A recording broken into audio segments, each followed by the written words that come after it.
Okay, so today we start with the same topic, that is the respiration.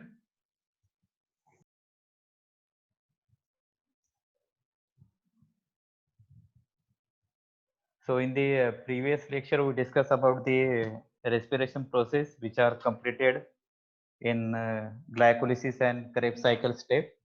So there is another pathway for the oxidation of glucose, that is we called as a pentose phosphate pathway.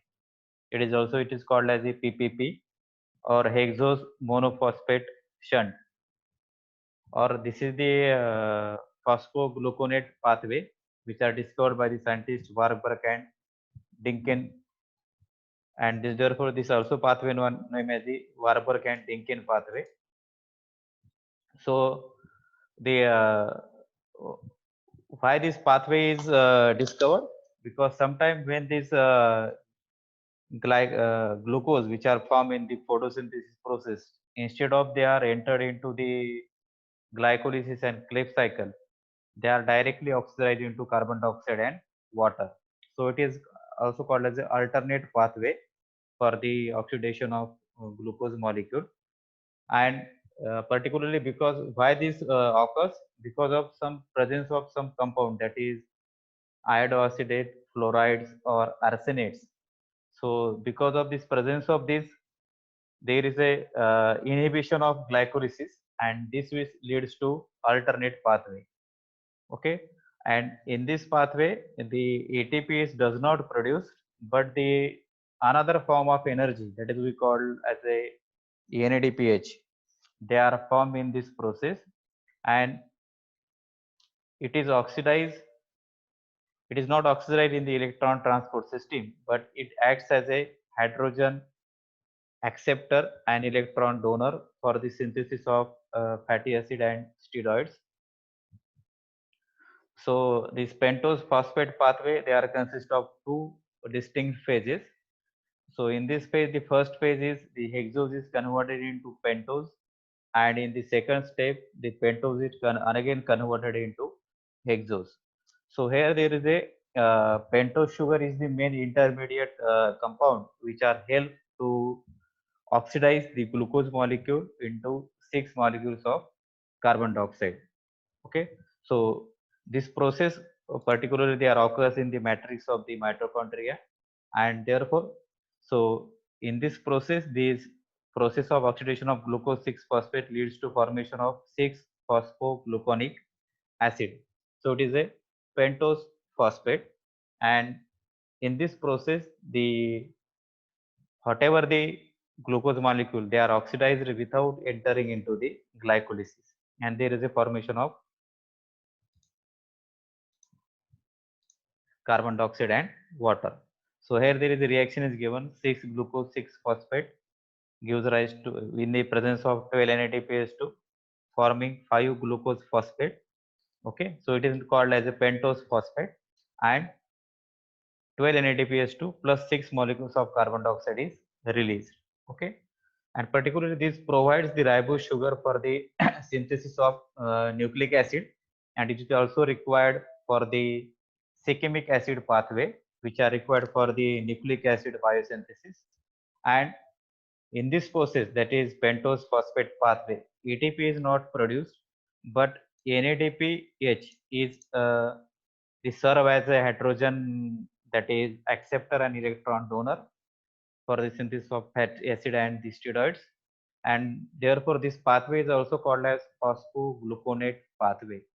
And in this pathway the glucose molecule, it is oxidized into carbon dioxide and water without entering into the glycolysis and Krebs cycle. Okay, then next step of the uh, respiration, that is we call as electron transport chain or electron transport system. So in this process, the one word that is we know the meaning of this word, that is the oxidative phosphorylation. So oxidative phosphorylation means, in the light reaction of photosynthesis, we studied about the photophosphorylation. Photo means the process of synthesis of ATP and NADPH2 in presence of light. is called as photophosphorylation. Now this phosphorylation is called as a oxidative phosphorylation. So oxidative phosphorylation means that is a the ATP and NADPH2 are formed because of the process of oxidation or in presence of oxygen. So that's why it is called as oxidative phosphorylation. Okay, and in this, that is the coenzyme, that is NADPH, they are the involved in this reaction, and the reduction of these coenzymes, that is NAD to NADH2. So this conversion they are occurs because of the oxidation form into reduced form, and thus this at the end of this the NADH2 and ATPs are formed. Okay, so particularly these different types of these we called as a electron carrier, they are present, that is FAD, ubiconic, cytochrome B, cytochrome C, cytochrome A, and cytochrome A3. So these are the different types of the electron carrier which are present, through which the electron is transferred from one carrier to the another carrier. Okay, simultaneously there is a reaction of conversion of one compound to the other compound is occurs. So with this conversion there is a conversion of NADP to NADH2 is occur. So two hydrogen atoms and electron from the reduced coenzyme A, that is NADH2, they are traveled through the FAD and different types of the carrier, that is cytochromes and the cytochrome B3, cytochrome A3, and finally they are reacts with the half molecule of oxygen to produce one molecule of water. So it is called as a terminal oxidation. So at the end, when there is a conversion of NAD to NADH2, so finally that electron is reaches to the that final electron acceptor. They reacts with the half molecule of oxygen and they form the release the water molecule. Okay, so terminal oxidation of each reduced coenzyme requires half molecules of oxygen and two molecules of atom, that is hydrogen, to produce one molecule of water. So the except for the flavoprotein, that is FAD, the ubiquinone, which are hydrogen carriers, and the other components of electron transport chain, that is cytochrome, are only electron carriers, that is they cannot give or take the protons, means they are not take the protons, they are only carry the electron. Okay, so only NADH2 are the form, they are carry the protons only. So remaining, that is cytochrome and ubiquinone, these only they are accept the electron only. Then during the electron transport, that is FAD and iron atom of different cytochromes get successively, they are reduced. Fe, that is 2 positive, this is called as a reduced form, and Fe 3 positive is called as a oxidized form. So during this transport, this hello, this reduced oxidized form, so this some enough energy is released in some process which are utilized for the hello, it is utilized in the phosphorylation of ADP molecules in the presence of inorganic phosphate to generate the ATP molecules. Okay, so the process of synthesis of ATP in presence of oxygen, that is the oxidation process, it is called as oxidative phosphorylation.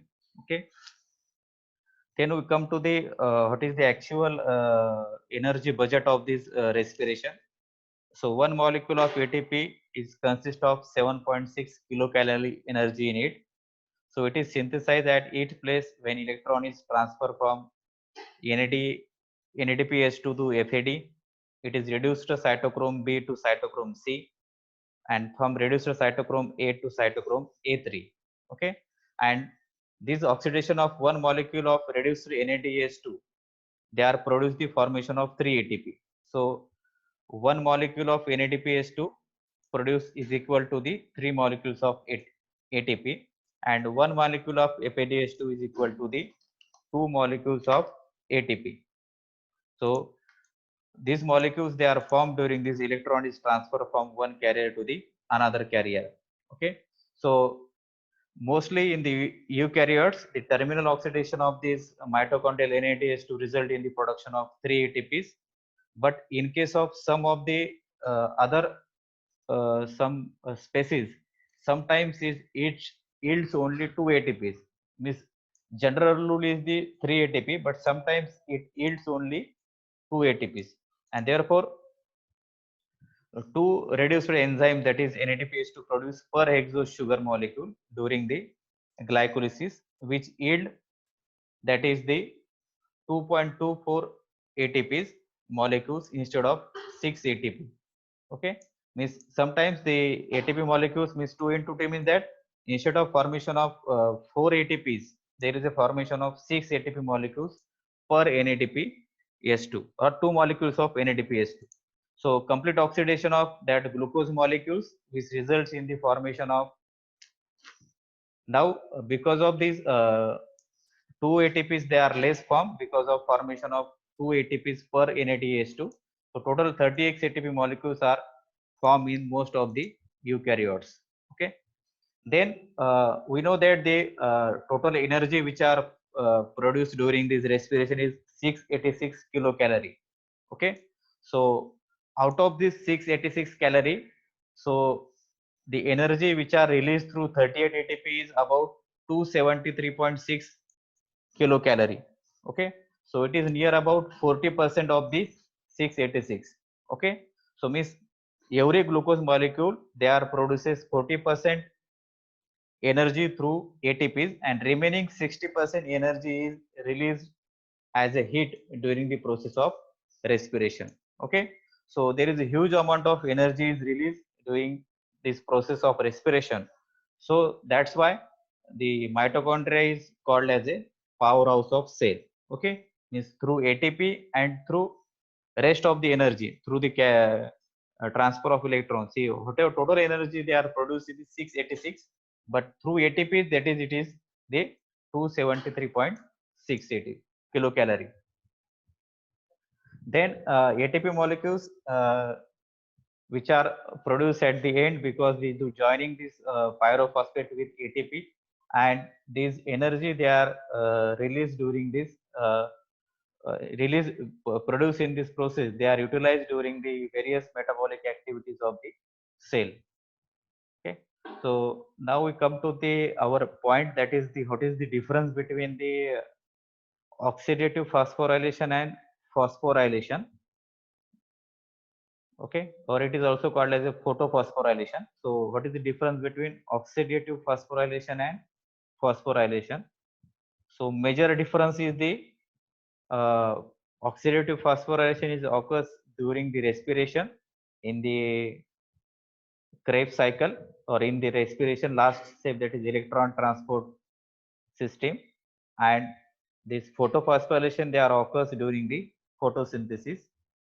Then this oxidative phosphorylation, they are occurs inside the mitochondria, that is inner membrane of cristae. And this photophosphorylation, they are occurs inside the chloroplast in the thylakoid membrane. Okay, then in case of oxidative phosphorylation, oxygen is required for the terminal oxidation, but here the molecular oxygen is not required, they are released in this process. Okay, so here there is a required, here there is not requirement, here there is a release. Okay, then pigment system is not involved in the oxidative phosphorylation, but in case of this photophosphorylation, there is the involvement of pigment system, that is pigment system first and pigment system second, through which the electron is transferred. Then it occurs in electron transport system. So here there is a direct electron transport system through the different carrier, but here it occurs during cyclic and non-cyclic electron transport. Okay, here there is no such type of electron cyclic and non-cyclic electron transport. They are directly go through the chain, and the electron is transferred. Here there is a transfer of electron through cyclic and non-cyclic mode. Then ATP molecules, they are released to cytoplasm and used in various metabolic reactions of the cell. So whatever the ATP molecules which are produced during the oxidative phosphorylation, They are used for the various metabolic activities of the cell.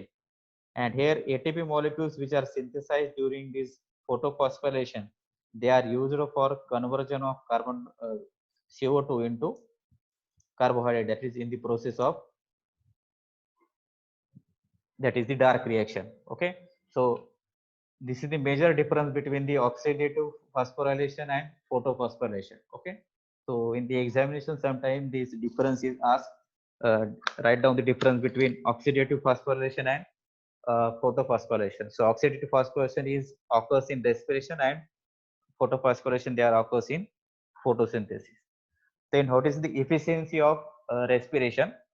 So they are work out on the basis of how much energy is stored in the that ATP molecule. So we know that this one glucose molecule when oxidized, there is a 686 kilocalorie energy is released. Okay, so not it is 686 calorie, but out of this total energy available, free energy is only 673.6.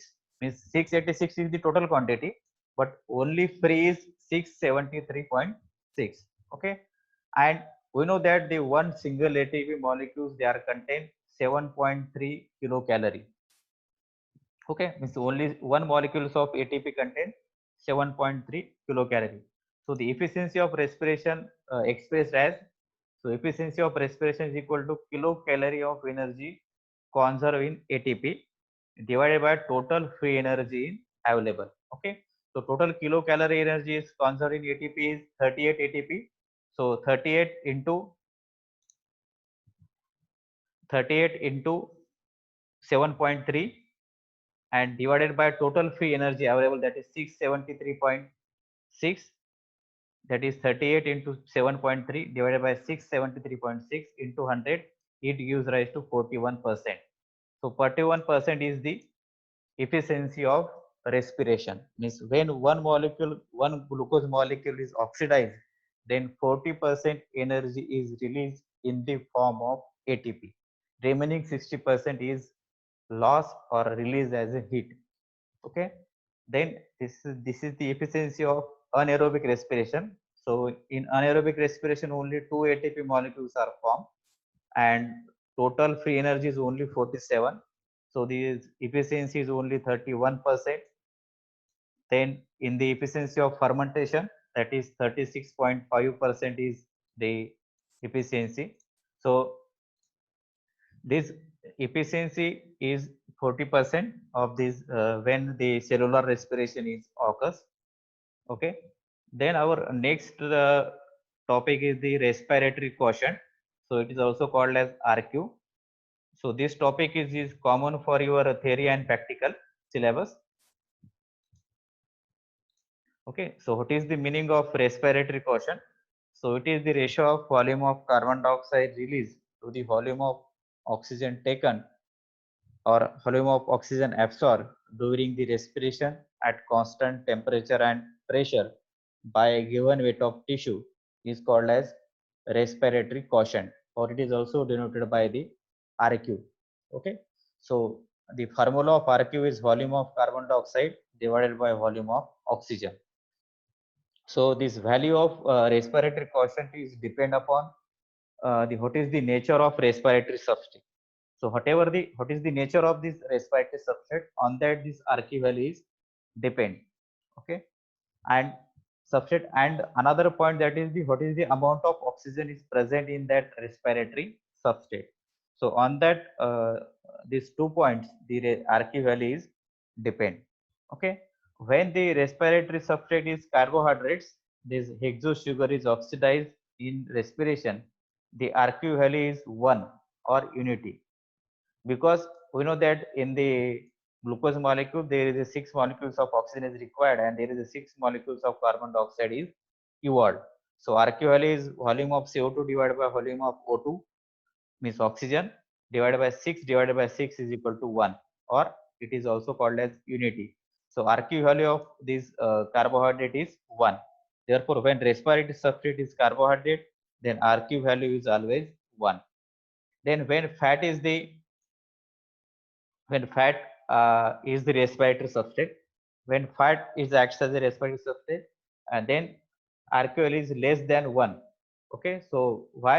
Because the fat, they are poorer in the oxygen in comparison with the carbon. Okay, so oxygen concentration or oxygen content is more, oxygen content is less in the fat as compared to the carbon. So that's why the RQ value is less than 1. So total carbon dioxide is released during oxidation is, if this example is given, that is trap trimaltene, trapaltene. So this example is given to the of the fatty acid. When they are oxidized, they releases the 102 molecules of carbon dioxide and 98 molecules of water. Okay, so this particularly this amount and volume of oxygen required, that is 145 oxygen is required. Okay, so more oxygen is required for to oxidize the fatty acid. So this RQ value is less than 1.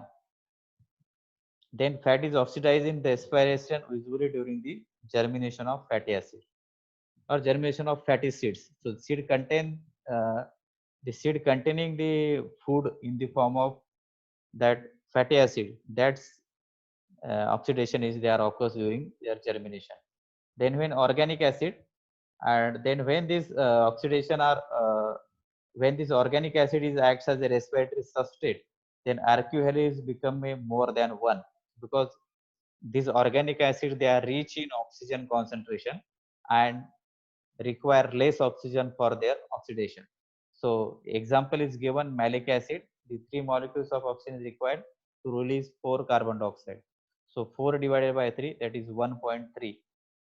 So this is the RQ value of organic acid. Okay, so this is about the RQ value. So how this RQ value is determined? So it is same as there is a one exercise for your practical. Okay, so RQ value of carbohydrate is 1, that is fat is that is less than 1, and organic acid is more than 1. And there is a one another, that is example, that is RQ value of succulent. Succulent means that is cam plants.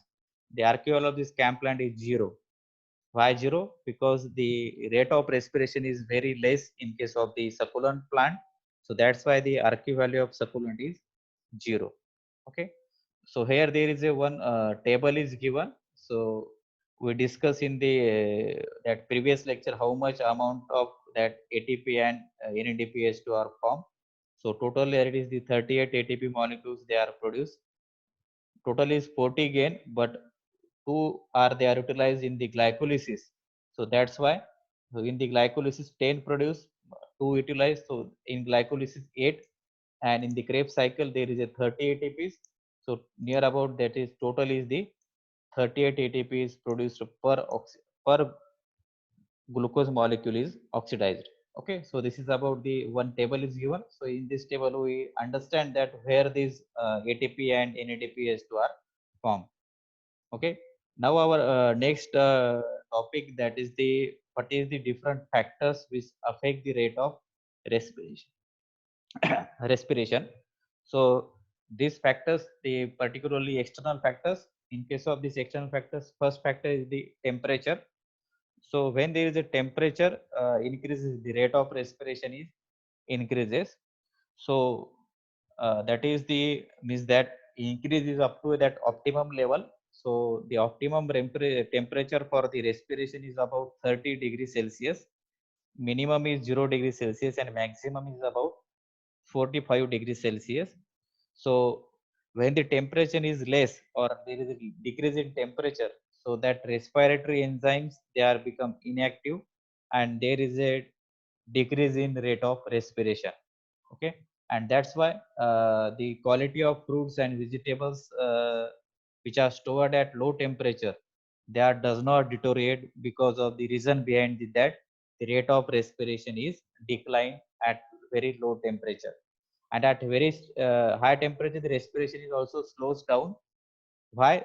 Because of the whatever the enzymes, they are denatured.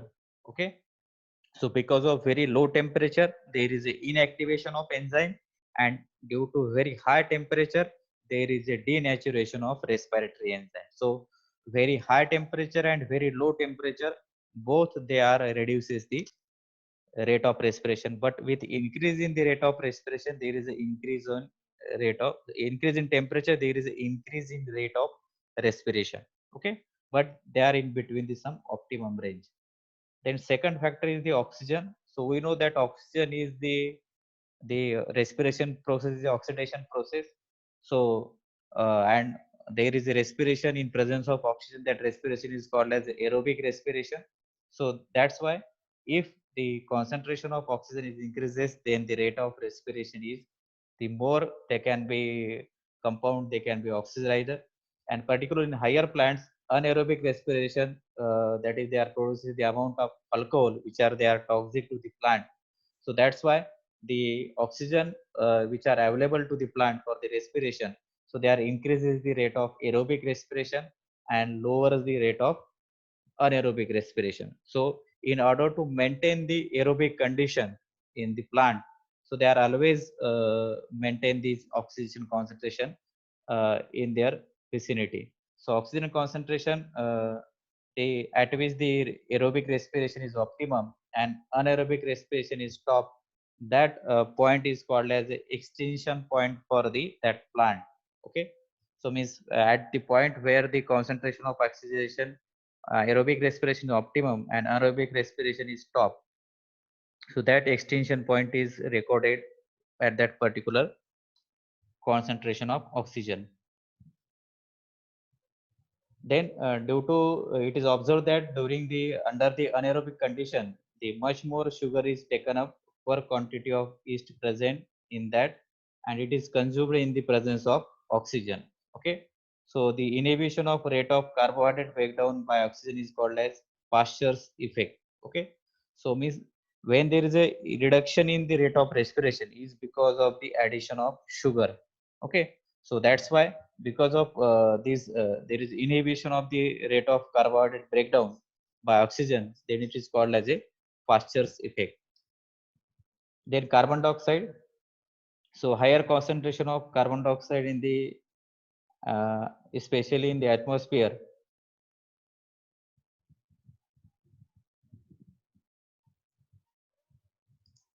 especially in the atmosphere, they are poorly aerated soil has retarding the effect on rate of respiration. Okay, so higher concentration of oxygen in the atmosphere in the poorly aerated soil has reduced has retarding the effect on the rate of respiration. Means there is a two concentration, that is carbon dioxide in the air and carbon dioxide in the soil. Then and then only this carbon dioxide they affect the rate of respiration. Then inorganic salt, so inorganic salts mean that is mineral elements. So if a plant or tissue they are transfer from water to the salt, then the rate of respiration is increases. So inorganic salt they increase the rate of respiration. Then water, so we know that the cytoplasm containing a water, so the proper hydrated cell they are essential for respiration. So rate of respiration is decreases with decrease in amount of water, or particularly when we can place the seed for germination. If lesser amount of water is there, then the rate of respiration is minimum.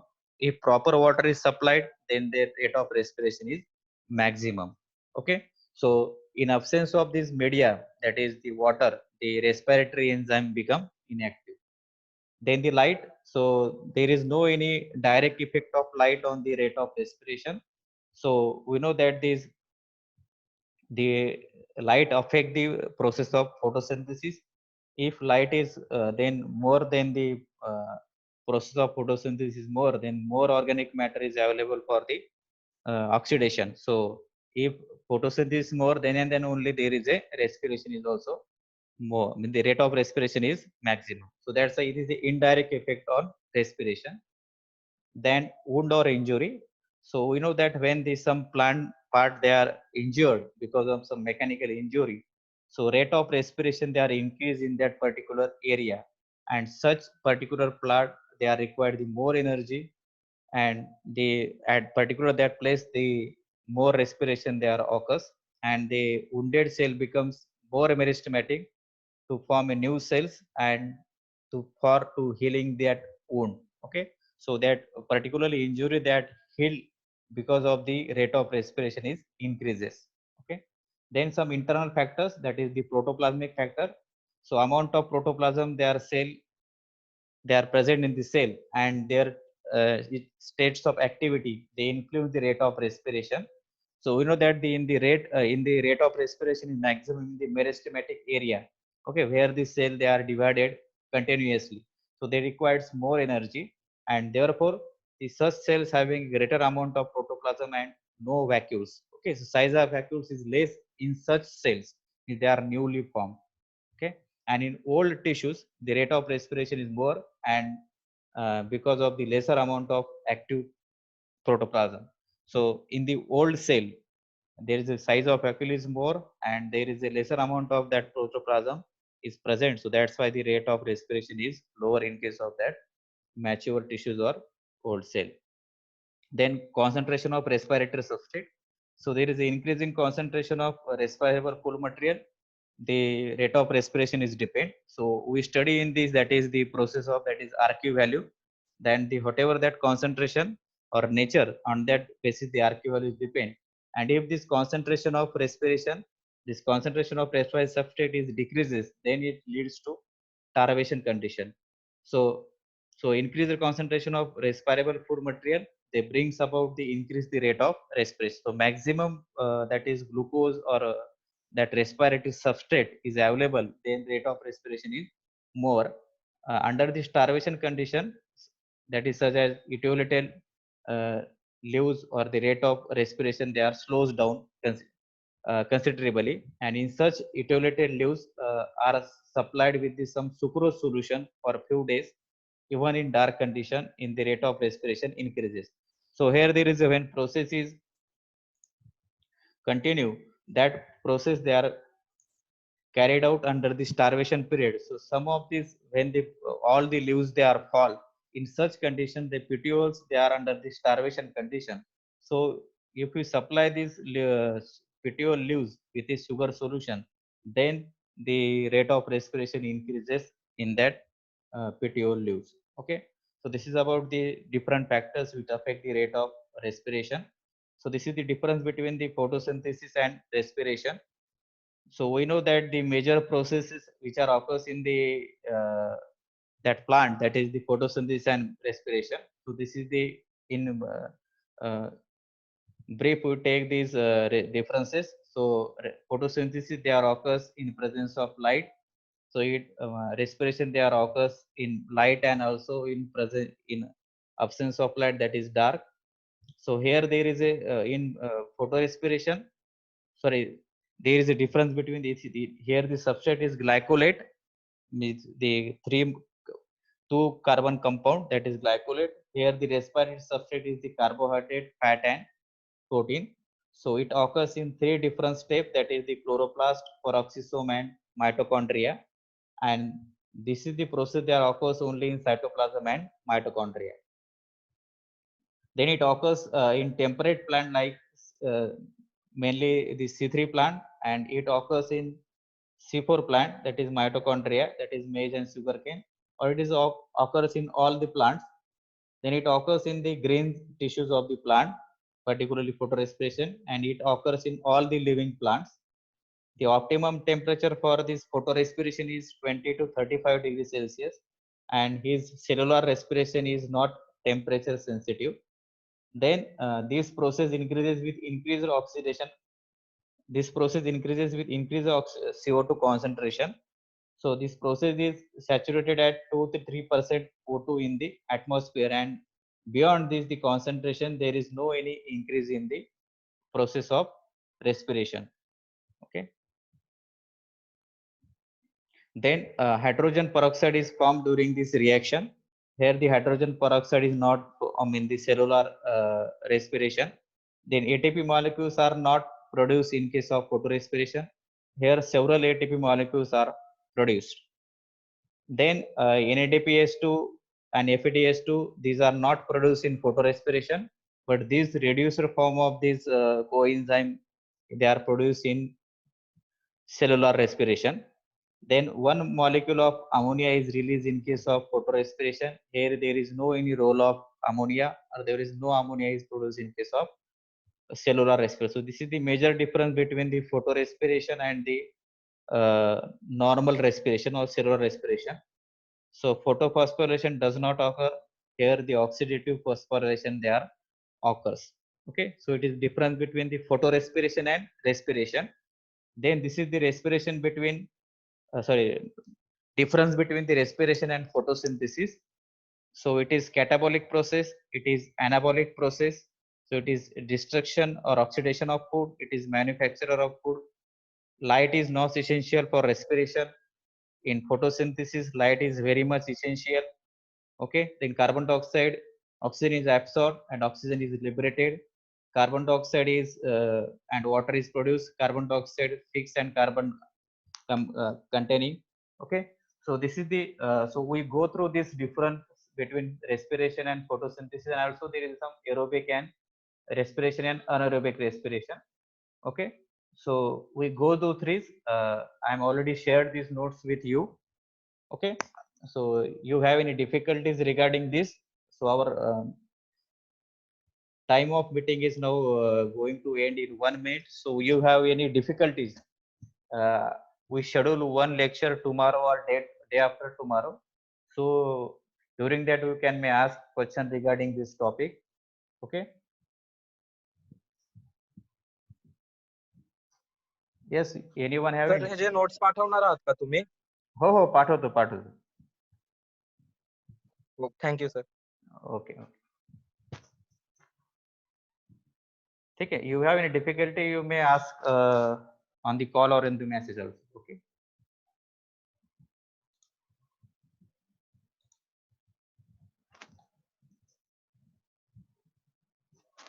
Okay. So we now end this meeting. Okay.